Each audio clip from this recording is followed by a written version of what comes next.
আসসালামু আলাইকুম। আপনি কি কখনো ভুল করে অথবা মনের অজান্তে এমন কিছু খেয়ে ফেলেছেন যার মেয়াদ শেষ হয়ে গেছে? এর ফলে খাদ্যে বিষক্রিয়া অথবা খাদ্যজনিত নানা রকম সমস্যা দেখা দিতে পারে। এই অসুস্থতার তীব্রতা নির্ভর করবে খাবারের ধরন, মেয়াদ শেষ হওয়ার মাত্রা এবং এটি কিভাবে সংরক্ষণ করা হয়েছে তার উপর। মেয়াদ উত্তীর্ণের তারিখের পরে খুব অল্প সময়ের মধ্যে যদি খাবারটি খাওয়া হয় তাহলে সেই অসুস্থতার মাত্রা কিছুটা কম হতে পারে। অপরদিকে দুগ্ধজাত দ্রব্য বা মাংস মেয়াদ শেষ হওয়ার পর তুলনামূলকভাবে দ্রুতই বিপজ্জনক হয়ে উঠতে পারে। আমরা কি কখনো ভেবে দেখেছি এই মেয়াদ উত্তীর্ণ খাবারগুলো কেন বিপজ্জনক, কেনই বা এত অনিরাপদ? তাহলে চলুন প্রথমেই আমরা জেনে নিই এই মেয়াদ উত্তীর্ণ খাবারগুলো কেন অনিরাপদ। যখন কোনো খাবারের মেয়াদ শেষ হয়ে যায় তখন সেই খাবারে ব্যাকটেরিয়ার বৃদ্ধি, ছত্রাক গঠন বা রাসায়নিক অনেক ধরনের পরিবর্তনের কারণে খাবারটি অনিরাপদ হয়ে পড়ে। মেয়াদ উত্তীর্ণ খাবার খাওয়ার ফলে ক্ষতিকারক ব্যাকটেরিয়া যেমন স্যালমোনেলা, ইকোলাই বা লিস্টেরিয়া গ্রহণের ঝুঁকি বেড়ে যায়, যা মানবদেহে বিভিন্ন ধরনের স্বাস্থ্যগত সমস্যার সৃষ্টি করতে পারে। চলুন জেনে নেই মেয়াদ উত্তীর্ণ খাবার খাওয়ার সম্ভাব্য ঝুঁকিসমূহ। ১. Food poisoning. মেয়াদ উত্তীর্ণ খাবারে ব্যাকটেরিয়া থাকতে পারে যা খাদ্যজনিত নানা রকম অসুস্থতার সৃষ্টি করে। ফুড পয়জনিং বা খাদ্যে বিষক্রিয়ার লক্ষণগুলোর মধ্যে রয়েছে বমি বমি ভাব, বমি হওয়া, ডায়রিয়া, পেটে ব্যথা, জ্বর এবং গুরুতর ক্ষেত্রে ডিহাইড্রেশন এবং শরীরের বিভিন্ন অঙ্গের ক্ষতি। ২. ছত্রাকের বিষাক্ততা। মেয়াদ উত্তীর্ণ খাবার খাওয়ার ফলে সারা শরীরে ছত্রাকের বিষাক্ততা ছড়িয়ে পড়তে পারে, যা অ্যালার্জি, মাথা ব্যথা, শ্বাসকষ্ট এবং গুরুতর ক্ষেত্রে স্নায়বিক উপসর্গ সৃষ্টি করতে পারে। ৩. খাদ্য নষ্ট হওয়া। মেয়াদ উত্তীর্ণ খাবারের স্বাদ, রং, গঠন এবং গন্ধ পরিবর্তন হয়ে যেতে পারে, যা খাবারটি নষ্ট হওয়ার ইঙ্গিত বহন করে। সেক্ষেত্রে খাবারটি ক্ষতিকর না হলেও শারীরিক বিভিন্ন ধরনের অস্বস্তির সৃষ্টি করতে পারে। ৪.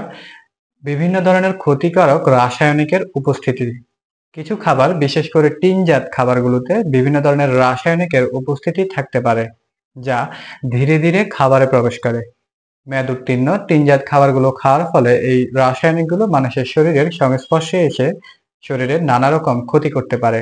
জেনে নিলাম মেয়াদ উত্তীর্ণ খাবারের সম্ভাব্য ঝুঁকিসমূহ। তাহলে চলুন এবার আমরা জেনে নিই, যদি আপনি ভুল করে মেয়াদ উত্তীর্ণ কোনো খাবার খেয়ে ফেলেন তাহলে সেক্ষেত্রে আপনার করণীয় কি। ১. শান্ত থাকুন। মেয়াদ উত্তীর্ণ খাবার খাওয়ার পর শান্ত থাকাটা খুবই গুরুত্বপূর্ণ। আতঙ্কিত হলে কোনো সমস্যার সমাধান তো হবেই না, বরং সমস্যা আরো জটিল আকার ধারণ করে। তাই ভুল করে যদি আপনি মেয়াদ উত্তীর্ণ কোনো খাবার খেয়ে ফেলেন তাহলে আতঙ্কিত না হয়ে শান্ত থাকুন। গভীর শ্বাস নিন এবং আপনি কেমন অনুভব করছেন সেটি বোঝার চেষ্টা করুন। ২.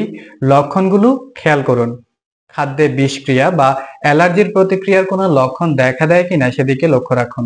লক্ষণগুলোর মধ্যে রয়েছে বমি বমি ভাব, বমি হওয়া, ডায়রিয়া, পেটে ব্যথা, জ্বর, মাথা ব্যথা বা মাথা ঘোরানো।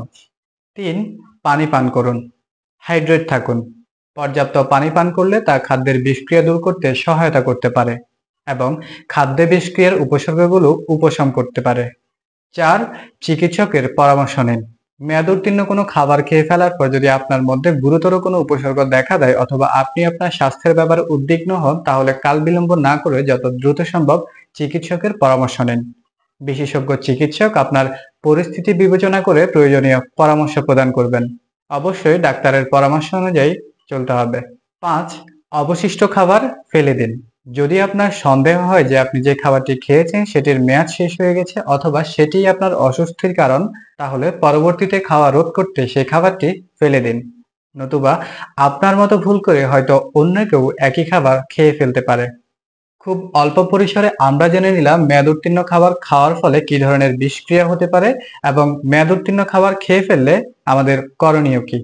মাঝে মাঝে কিন্তু আমরা ভুল করে মেয়াদ উত্তীর্ণ খাবার খেয়ে ফেলি, সেক্ষেত্রে এই বিষয়গুলো লক্ষ্য রাখলে অবশ্যই আপনার উপকারে আসবে। ভিডিওটি গুরুত্বপূর্ণ এবং অর্থপূর্ণ মনে হলে শেয়ার করে অন্যকে জানতে সহযোগিতা করুন। স্বাস্থ্য বিষয়ক যে কোনো ধরনের তথ্য, প্রশ্ন বা পরামর্শ থাকলে ভিডিওর কমেন্ট বক্সে জানাতে পারেন। সবাই অনেক ভালো থাকবেন, সুস্থ থাকবেন এবং খাবার খাওয়ার আগে অবশ্যই মেয়াদ যাচাই করে নেবেন। ধন্যবাদ।